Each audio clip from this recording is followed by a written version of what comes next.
So guys, hii ni ile part 2. The part 2 yenyewe nimewaambia ya chapati ya. So tunapikia chapati hapa hivi na Brian. Brian is my in-law. Mi in-law bado ama mtu anafaa kusema potential in-law. Yeah, so guys, sasa mimi ndo director ama mimi ndio videographer. So behind the scenes. Behind this. Mimi na baby sikuja hapa. Sali unajua utaonekana ama utaingia. So ndo hao watu wangu. The baby is making us chapatis. So guys, make sure umewatch the video. Yeah. Bye for and now. Subscribe, like, comment, share. Umesikia? Sawa. Okay, wadau. Awesome. Hivi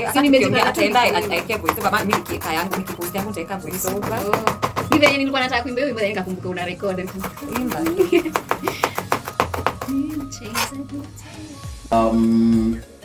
Today you're seeing a new face here, and we'll be making chapos. So you can come close. I'll show you the ingredients. We have some onions. By the way, this is a different recipe. Onions, of course. We have some sugar, kidogo. We have some salt, hot water, and we have some cooking oil, and of course our flour for the chapo.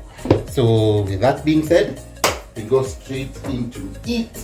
So the first thing we do, we mix the dry ingredients.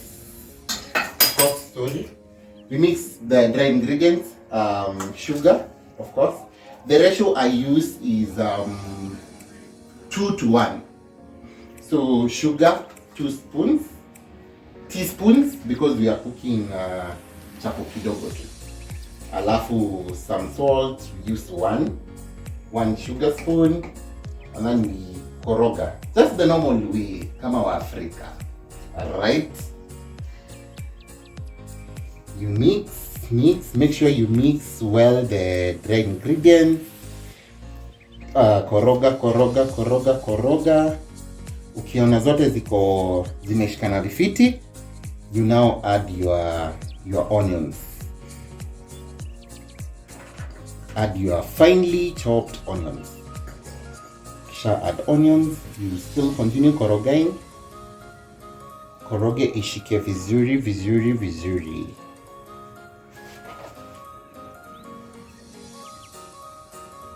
Awesome. And then what I do is I add some little bit of oil to help in the texture. As you're making your dough, you add some oil in your flour as you're making your dough. And I don't know which nini you guys used to have, because for us, kama Africa, of course, as you know, chapos kwetu zilikuwa chapos were religious.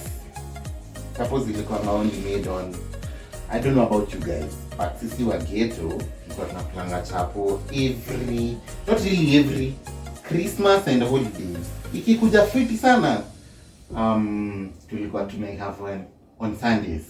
So I don't know kama patterns zimechange, but venye hii economy hatupeleka na mafuta imepanda, tunaona tutakuwa tunapika tutakuwa tunairudia Christmas. But I hope you make this at home, because it's a nice one. Yeah, so you add some hot water. So you add your warm water gradually.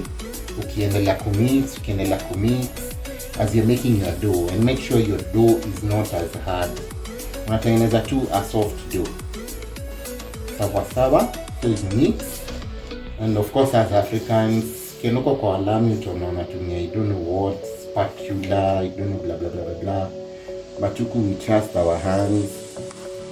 Make sure that you add to pole as you gauge it. You don't want a runny dough. Unataka tu a well put dough. Na yenye imeshikana vizuri. So you continue this pole like that. Usiharakishe unga yako. Pole tu. Right?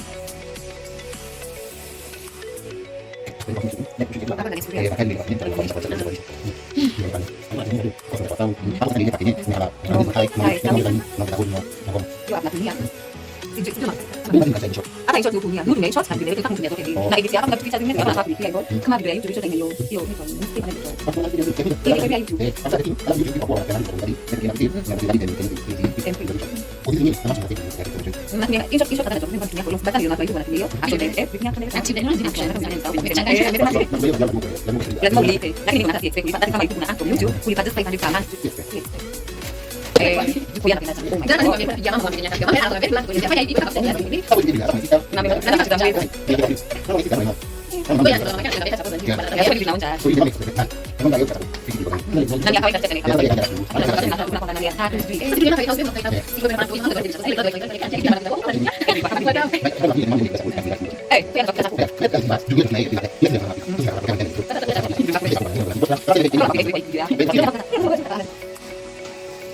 Yeah, so after that, as you can see how our dough is coming up.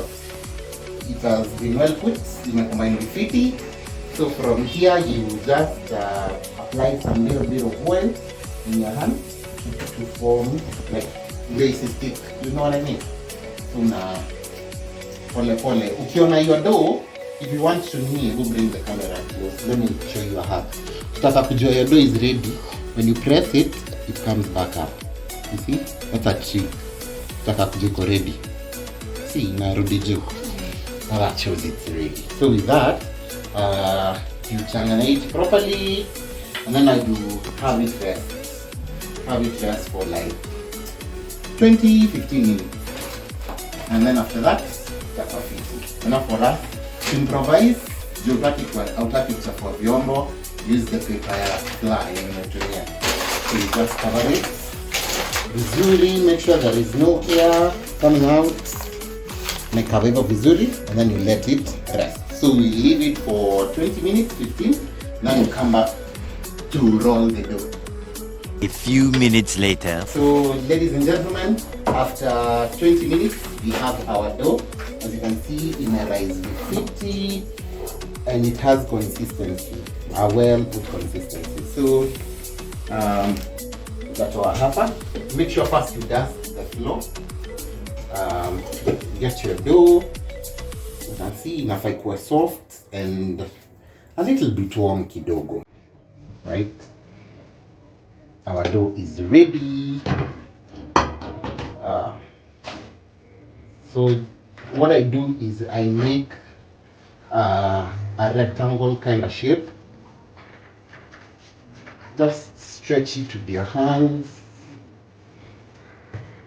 Make it as nice as you want it. A rectangle shape. And to make sure it doesn't stick down, you use some little bit of flour. So, and you know.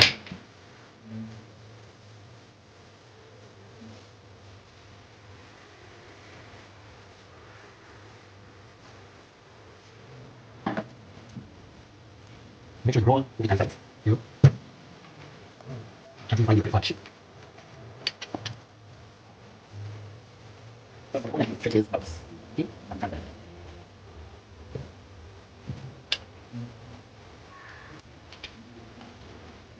Now we find out now.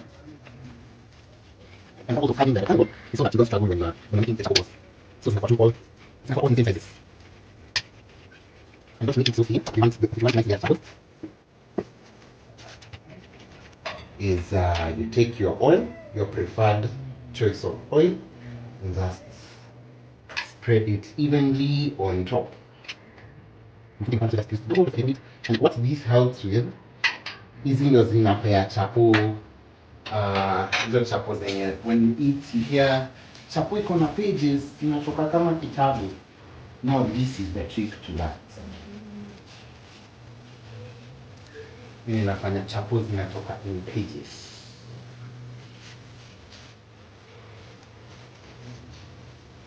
So just make sure your oil imeshika everywhere.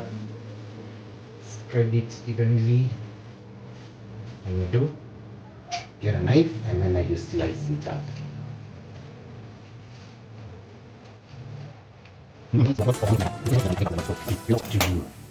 Your love for chapos will determine. So what you do is you have this your roll. Just roll it round, make a ball like that, and then twist it. Make it a ball like that. Right? Dip it here so that it doesn't stick to the. Dip it in your flour, and then have it like that. Then you do the rest.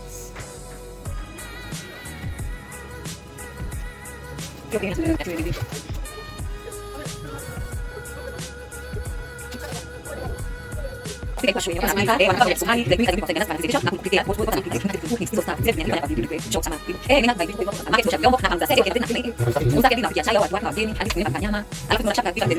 you've made your balls, now you can cover them so that they don't kauka. So you cover them well so that they don't kauka, and then we now get down to the cooking so that you get a well-done chapo. As you can see it right now.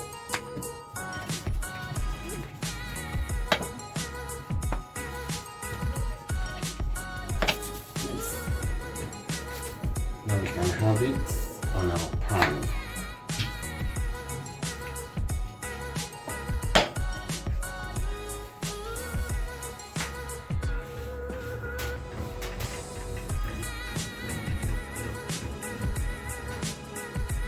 Naina mafuta. No, you don't. You first have it dry like this, and then you let it first heat up, and then you change to the other side, and then now you apply oil. The trick to chapos is chapo inafaa kukunywa mafuta. So as you apply, una apply juu ya chapo, not chini ya chapo. Right? So as that continues, you could be making other ones. You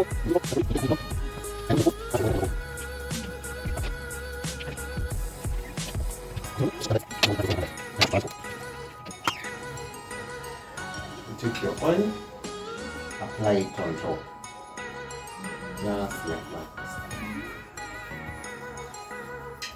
And don't apply a lot of oil. Kidogo tu. What this helps, it helps the chapo to kunywa the oil by itself. And we turn now to this side.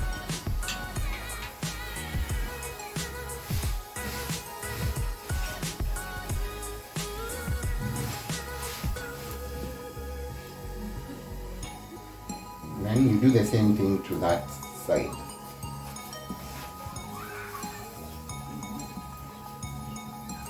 Unakuwa too patient now.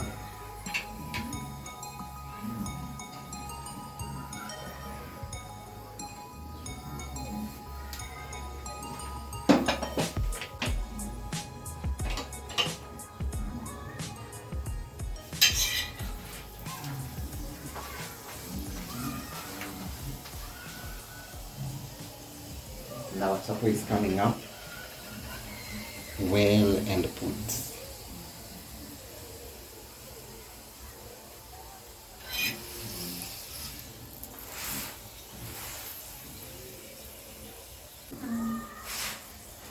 Sweet. So what you do, you have that, and then you have your chapos.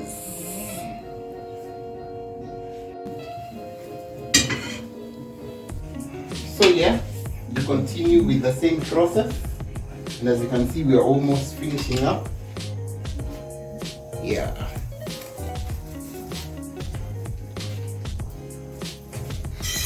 And the chapos are looking amazing.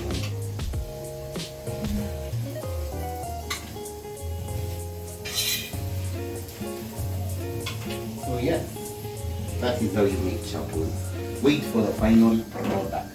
Sawa sawa? Awesome. So guys, that's it for today. Mona guest wetu ameonyesha kupika chapati. Bethe kwa nini ulijulia kupika chapo? Like zinatokea vizuri, you guys. You know I've never tried kupika chapati hata once. But from today, tutakuwa mnaona. Yeah, sure. So, tunasemaje? Chapo ni God given gift. Ni talent. Ni talent. Oh my god, guys. People wa Kenya na talanta. Talent yako ni kupika chapo. Talent yangu ni waking up every day making chapo. Wow. So, by the way, yeye anafanyanga outside catering. Wale watu wa kupikiwa machapati ze upika. Yeah. Like how many chapos ushaipika mob kabisa? Mob, I think nimepika like 5 packets to kgs each. Hizo ni chapati ngapi? Pika chapo like 400. 400. 400 chapos. We? Yep. Okay. So guys, ako na channel, nitawaambia jina ya channel yake hapo chini. Mwenye msikia alijua kupika chapati aje kwa sisi magal child hivi. We need to learn. So guys, Aki, I can't wait to eat. Tumeshoot from stew to chapati and atujakula baby. So I just want to sign out. So make sure you subscribe, like and share my video. When you are doing Gina, my YouTube channel ni Nimbu's World. Yeah, in my world tunapika, tuna travel, tunaenda out, tunaenda swimming, yani we do all that. So keep it locked, keep it here. Yeah. Please ambia mabiti zako. Sign out. And for the stew, kama ujawa stew, go back to the first video. By the way. This one. Go to that video, watch it to learn how to make the stew. Otherwise, see ya. Tupatane kwa table tukiserve food sasa. Bye. Guys, ndo hizo wadau. Ndo hizo chapati za onions. Ndo hizo you see. Aki ni tamu, my friends. You should try this recipe. Acha nikate video nikule. Aki, it's so sweet and so soft.